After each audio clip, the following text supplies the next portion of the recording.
Hello. तो इस video में बताऊंगी मेरी यूपीएससी की जर्नी कैसी थी। तो मेरा स्कूल ख़त्म हुआ 2015 में। मेरा कॉलेज ख़त्म हुआ 2018 में। मैंने पीसीएम से स्कूल ख़त्म किया है। क्लास 11 12 पीसीएम से की है। उसके बाद फिर मैंने कॉलेज किया है तो बैचलर ऑफ कंप्यूटर एप्लीकेशन किया है, बीसीए। उसके बाद फिर मेरी जर्नी स्टार्ट होती है। तो 2018 जून 2018 में मेरी कॉलेज मेरा ख़त्म हो चुका था। तो तब मैंने दिया था सीडीएस का एग्ज़ाम, वो मैंने क्वालिफ़ाई किया।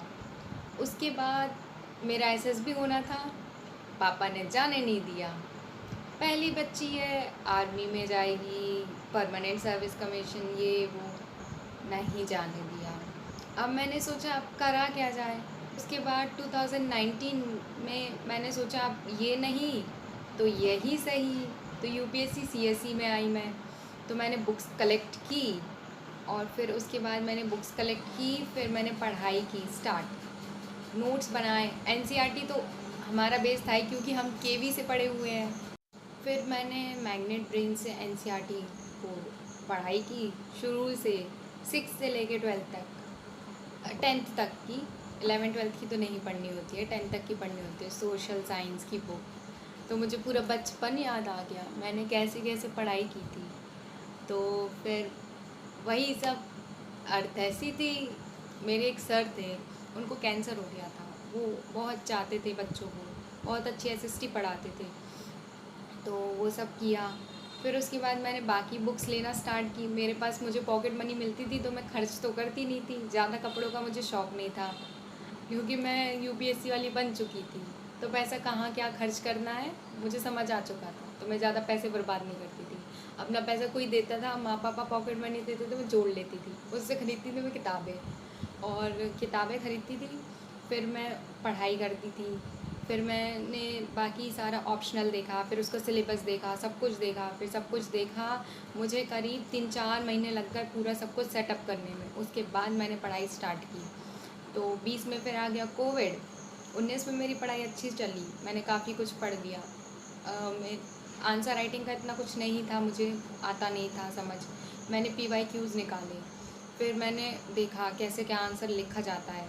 तो फिर मैंने देखा, फिर उसमें ये भी रहता है मार्क्स का और वर्ड्स का कितना कितना लिखना है और कैसे कैसे पॉइंट्स वाइज लिखना है। अब हमें समरी तो लिखना नहीं है, नंबर क्या समझ में आएगा हमें। तो फिर ऐसे ऐसे करके मैंने सारा सब कुछ देखा और मैंने कोशिश की कि मैं कर लूँ। फिर मुझे समझ में आया, अरे एनसीईआरटीज़ है, हम तो ट्राई कर रहे हैं, कर लेंगे। ऐसे करते करते मुझे देना था। फिर मुझे फ़र्स्ट अटैम्प्ट देना था अपना 2020 में। तो 2020 में मैंने फॉर्म तो भरा, लेकिन मुझे 20 में एग्ज़ाम देना था, मैं वो एग्ज़ाम भी नहीं दे पाई। कोरोना आ गया, घर में पापा बीमार, फिर हॉस्पिटल के चक्कर लगाते रहे, रिपोर्ट ऐसी वैसी, पता नहीं किसकी क्या, वहाँ पे तो पता ही नहीं क्या ही हो रहा था कोविड के टाइम में। तो फिर ऐसा ऐसा हुआ, मेरा एग्ज़ाम छूट गया। फिर पढ़ाई वढ़ाई जैसे तैसे की मैंने सारी। मैंने 2 साल पढ़ाई नहीं कर पाई, 21 में मैं पेपर नहीं दे पाई, कोरोना चल रहा था, इतनी हालत ख़राब। मेरे पापा हॉस्पिटल में थे तो मेरी हालत बहुत ख़राब हुई थी, पापा ठीक हो के आ गए थे। मैंने पढ़ाई वढ़ाई सब छोड़ दी थी, मेरे से कुछ हो ही नहीं रहा था क्योंकि इतना मेंटल प्रेशर था, इतना स्ट्रेस हो चुका था, दिमाग ही ख़राब हो गया था, काम ही नहीं कर रहा था, क्या ही करा जाए। और फिर उसके बाद फिर मैंने 22 में अटैम्प्ट दिया, मेरा फर्स्ट अटैम्प्ट 22 में दिया।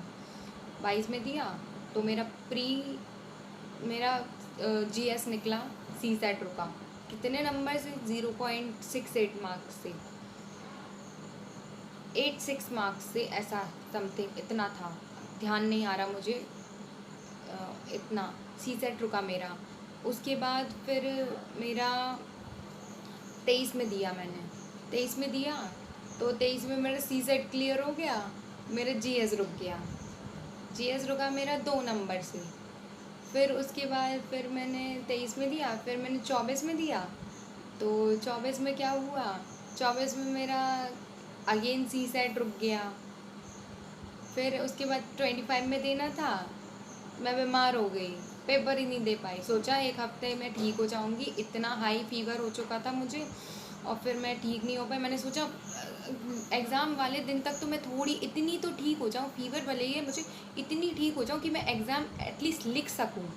अगर मैं एग्ज़ाम सेंटर तक पहुँच जाती थोड़ी भी मुझे मेरी हालत। फिर क्या हुआ, फिर मुझे 25 में देना था, मैं बीमार, अब नहीं दे पाई। और जो जिसके साथ मैं लॉन्ग डिस्टेंस रिलेशनशिप में हूँ उसने भी बोला ठीक हो जाए तो इतना कि दे सके, लेकिन नहीं दे पाई, सब करा। अब शादी के बाद घर में की करनी है, एग्ज़ाम तो चल ही रहा है, दे लेंगे, पढ़ाई तो कंटिन्यू चलती रहेगी। तो घर वाले नहीं मान रहे, उनके घर वाले मान गए, मेरे मान चुके थे, शादी की डेट फिक्स करनी थी, सब गड़बड़, नहीं करवा रहे हम उससे। क्यों ही करना उससे, विलेज से बिलोंग करना है तो विलेज वाले क्या लोग रहते नहीं हैं, शहर से गांव में लड़कियां जाती नहीं हैं क्या? जाती हैं, सब जाती हैं, जिसको रहना होता है रह लेती हैं, जिसको नहीं रहना हो तो वो कहीं भी नहीं रह सकता है, कुछ भी दे दो। फिर उसके बाद अब मैं 26 के लिए प्रिपेयर कर रही हूँ, अब मैं सोच रही हूँ क्या होगा। एग्ज़ाम, मेरी पढ़ाई भी छूट चुकी थी, 1 महीना मैंने कुछ नहीं पढ़ा। फिर मैंने कहा अब ऐसा तो कुछ हो के होना नहीं है, जो होना है वो तो हो के रहेगा, पढ़ाई क्यों छोड़ो। फिर मेरा मन नहीं लग रहा था, फिर मैंने बहुत मुश्किलों से पढ़ाई की है। फिर इतनी मुश्किलें देख देख के जब मैंने पढ़ाई की तब जाके मैंने थोड़ा मे का करंट अफेयर्स पढ़ना स्टार्ट किया मैंने, विजन के मैगज़ीन। तब जाके मेरा थोड़ा थोड़ा दिमाग आया ठिकाने पे, तब जाके मैंने थोड़ी पढ़ाई की है आगे की, और अब मैं कर रही हूँ कंटिन्यू। चाहती हूँ घर वाले मान जाएं, मैं नहीं चाहती कि मुझे कोर्ट मैरिज वोट मैरिज करना पड़े। अच्छे से चाहती हूँ, अच्छे से जैसे शादी होती है, सबका सपना होता है शादी एक बार होती है, बार बार थोड़ी होती है, अच्छे से हो जाए। वही मेरी जर्नी रही। मैंने SSC CHSL दिया था स्कूल के बाद, क्योंकि वो 10+2 होता है, तो मेरी 2015-2016 में दिया था मैंने, वो मैंने क्वालिफाई किया था, मेरी जॉब लग रही थी, मेरे पापा ने नहीं जाने दिया, भाई अभी कॉलेज करना है कॉलेज, ठीक है, नहीं हो गया, सब गड़बड़ काम।